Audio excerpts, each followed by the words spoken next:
নমস্কার, দেখছেন কলকাতা টিভি। আমি সুদীপ্ত রয়েছি আপনাদের সঙ্গে। শুরু করছি সংবাদ সারাদিন। প্রথমে যে খবরের দিকে নজর রাখবো, উত্তরবঙ্গে রয়েছেন মুখ্যমন্ত্রী মমতা বন্দ্যোপাধ্যায়। ময়নাগুড়িতে সভা রয়েছে তার, এবং সেখান থেকে তিনি সভা করেছেন এবং ময়নাগুড়ি সভা থেকে তিনি বললেন যে তরুণ প্রজন্মকেই দেশ বাঁচাতে হবে। ইডি সিবিআই দিয়ে ভয় দেখাতে চাইছে বিজেপি, সব থেকে বড় চোর হলো বিজেপি, এবং এমনটাই বলেছেন মুখ্যমন্ত্রী মমতা বন্দ্যোপাধ্যায়। বাংলায় এনআরসি সিএ করতে দেব না, আবারও বললেন মুখ্যমন্ত্রী মমতা বন্দ্যোপাধ্যায়। এর আগে উত্তরবঙ্গে তিনি যতবার সভা করেছেন এই একই কথা বলেছেন, এবং আবারও আজ যখন লোকসভা নির্বাচনের আগে এটি তার শেষ সভা উত্তরবঙ্গে, সেখান থেকেও তিনি বলেছেন যে এনআরসি বা সিএ বাংলায় করতে দেব না।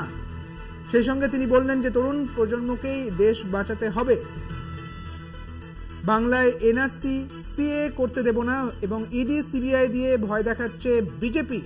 বিস্তারিত জানবো, আমাদের সঙ্গে রয়েছেন আমাদের প্রতিনিধি দেবজ্যোতি ঘোষ, রয়েছেন আমাদের বিশেষ প্রতিনিধি। দেবজ্যোতি, মুখ্যমন্ত্রী মমতা বন্দ্যোপাধ্যায় আজও এনআরসি এবং সিএ নিয়ে কথা বলেছেন, আর ঠিক কি বলেছেন শুনবো।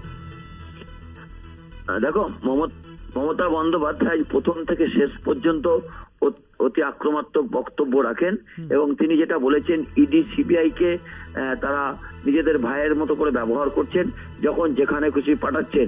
এছাড়াও বেশ কিছু গুরুত্বপূর্ণ শব্দ মমতা বন্দ্যোপাধ্যায় আজকে বলেছেন যে সামনের যে লোকসভা নির্বাচন, সেখানে ভারতীয় জনতা পার্টি 200 আসন ক্রস করবে না, এবং যুক্তরাষ্ট্রীয় কাঠামোকে ভারতীয় জনতা পার্টি একেবারে শেষ করে দিচ্ছে। এবং উত্তরবঙ্গের জলপাইগুড়িতে টর্নেডোর যে ক্ষতি হয়েছিল, সেখানে রাজ্য সরকার তাদের পাশে দাঁড়ানোর চেষ্টা করেছে, কিন্তু ইলেকশন কমিশনের পক্ষ থেকে উপযুক্ত অনুমতি না পাওয়ায় সামান্য সাহায্য মাত্র রাজ্য সরকার করতে পেরেছে। তবে ডিসেম্বরের মধ্যেই 11 লক্ষ বাড়ি তারা কিন্তু করে দেবেন বলে বলেছেন। এবং যুক্তরাষ্ট্রীয় কাঠামোর আঘাতের পাশাপাশি তরুণ প্রজন্মকে বাঁচানোর জন্য মমতা বন্দ্যোপাধ্যায় বলেছেন নতুন করে উদ্যোগ নিতে হবে। ইডি এবং সিবিআই কে দিয়ে বারবার ভয় দেখানোর চেষ্টা হচ্ছে। আগামী লোকসভা নির্বাচনে তৃণমূল কংগ্রেস আশানুরূপ ফল করবে, এবং উত্তরবঙ্গে যেখানে গতবারে খালি হাতে তৃণমূল কংগ্রেসকে ফিরতে হয়েছিল, সেই জমি পুনরুদ্ধার করবেন বলে তিনি বলেছেন। এবং সাম্প্রদায়িক অশান্তি সৃষ্টি করার চেষ্টা করছে ভারতীয় জনতা পার্টি, তার বিরুদ্ধে মানুষকে রুখে দাঁড়ানোর কথা বলেছেন। এবং উত্তরবঙ্গের মানুষ বুঝতে পেরেছেন যে বিজেপিকে ভোট দেওয়ার ফল কি, সেই জন্য তারা শিক্ষা নিয়ে তারা কিন্তু তৃণমূল কংগ্রেসের পাশে দাঁড়াবেন এবং তৃণমূল কংগ্রেসকে সমর্থন করবেন বলে মমতা বন্দ্যোপাধ্যায় আজ আক্রমণাত্মক ভাবে কেন্দ্রীয় সরকার এবং বিজেপিকেও আক্রমণ করেছেন। ধন্যবাদ দেবজ্যোতি, তোমাকে। আমাদের সঙ্গে ছিলেন আমাদের বিশেষ প্রতিনিধি দেবজ্যোতি ঘোষ। আপনাদের জানিয়ে রাখি, মুখ্যমন্ত্রী মমতা বন্দ্যোপাধ্যায় আজ উত্তরবঙ্গের সভা থেকে আবারও বললেন যে এনআরসি বা সিএ এই রাজ্যে তিনি করতে দেবেন না। পাশাপাশি তিনি তরুণ প্রজন্মকে দেশ বাঁচানোর কথা বলছেন, এবং সেই সঙ্গে মমতা বন্দ্যোপাধ্যায় বিজেপিকে নিশানা করে পকেটমার বলেছেন। ঠিক কি বলেছেন তিনি শোনাবো আপনাদের।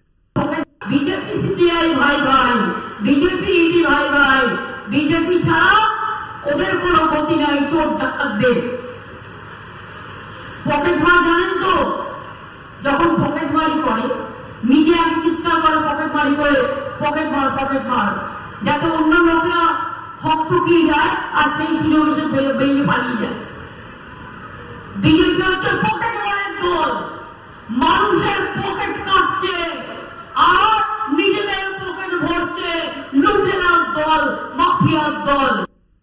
এবং ভোট এলে বিজেপি নেতারা বাংলায় আসতে থাকে এবং বাকি সময় তাদের দেখা যায় না। এবং এটা নিয়ে কি বললেন মুখ্যমন্ত্রী মমতা বন্দ্যোপাধ্যায়, কি তোপ দাগলেন বিজেপি নেতাদের ওপর, শোনাবো। প্রধানমন্ত্রী এলেন কুচবিহারে মিটিং করতে, ওই জলপাইগুড়ির দুঃখের কথা বললেন না, ময়নাগুড়ির দুঃখের কথা বললেন না। সারা বছর দেখা যায় না, ভোটের সময় ভোট পাখিরা উড়ে আসে, কিন্তু মানুষের বিপদে আপদে আমরা থাকি। মুখ্যমন্ত্রী মমতা বন্দ্যোপাধ্যায় তিনি আজ জলপাইগুড়ি সভা থেকে সরাসরি বললেন যে রাজ্যে বন্ধ চা বাগান খুলেছে, এমনটাই তিনি বলেছেন। এবং সেই সঙ্গে তিনি বলেছেন যে এখানে এনআরসি বা সিএ তিনি করতে দেবেন না। সেই সঙ্গে তিনি বলছেন যে জিতবে না বলেই এত অত্যাচার করছে, এজেন্সি দিয়ে অত্যাচার করছে বিজেপি।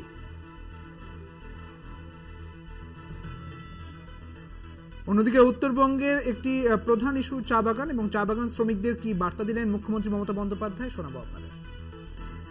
চা বাগানেও জেনে রাখবেন, আমরা সব চা বাগানে আমরা লাইনেও যারা কাজ করেন পাট্টা দেব, এবং তাদের বাড়ি তৈরি করবার জন্য 1,20,000 টাকা করে দেবো চা সুন্দরী প্রোগ্রামের এক্সটেনশনে, এবং ইতিমধ্যে অনেকে পেয়েছেন। মুখ্যমন্ত্রী মমতা বন্দ্যোপাধ্যায় বিজেপিকে পকেট মার বলে তোপ দেগেছেন এবং বিজেপি দেশ বিক্রি করতে চায় এমনটাও বলেছেন। জলপাইগুড়ি সভা থেকে মুখ্যমন্ত্রী মমতা বন্দ্যোপাধ্যায় তিনি একাধিক ইস্যুতে বিজেপিকে তোপ দাগলেন।